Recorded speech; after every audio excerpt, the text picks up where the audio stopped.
ஓசூர் அருகே 200 ஆண்டுகள் பழமை வாய்ந்த மாட்டுத் திருவிழா இன்று கோலாகலமாக தொடங்கியது.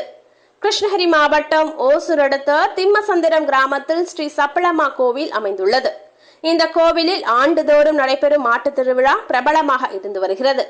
200 ஆண்டுகளுக்கு மேலாக ஆண்டுதோறும் தை மாத இறுதி வாரத்தில் தொடங்கும் இத்திருவிழாவில் நாட்டு மாடுகள், ஜல்லிக்கட்டு, காளை வகை மாடுகள் வாங்குவதும் விற்பதுமான பண்டிகையாக சப்பளம்மா கோயில் திருவிழா விளங்குவதால் இந்த மாட்டு பண்டிகையில் மாடுகளை வாங்கவும் விற்கவும் தமிழகம் மட்டுமல்லாது ஆந்திரா, கேரளா, மகாராஷ்டிரா, பாண்டிச்சேரி ஆகிய மாநிலங்களிலிருந்து ஏராளமானோர் பங்கேற்றிருந்தனர். இங்கு ஒரு ஜோடி மாடுகள் 1 லட்சம் ரூபாய் முதல் 5 லட்சம் ரூபாய் வரை விற்பனை செய்யப்படுவதால் இந்த மாட்டு திருவிழாவை பலரும் எதிர்நோக்கியுள்ளனர். 6 நாட்கள் நடைபெறும் இத்திருவிழாவின் முதல் நாள் இன்று தொடங்கி பிப்ரவரி 11ஆம் தேதி வரை நடைபெற உள்ளது. தினமும் விசேஷ பூஜைகளுடன் திருவிழா நடைபெறுவதும் மாட்டு விற்பனையில் பல கோடி ரூபாய் வர்த்தகமும் நடைபெற உள்ளது. திருவிழாவில் மாடு வாங்க வருபவருக்கும் விவசாயிகளுக்கும் தொடர்ந்து அன்னதானம் வழங்கப்பட்டு வருகிறது.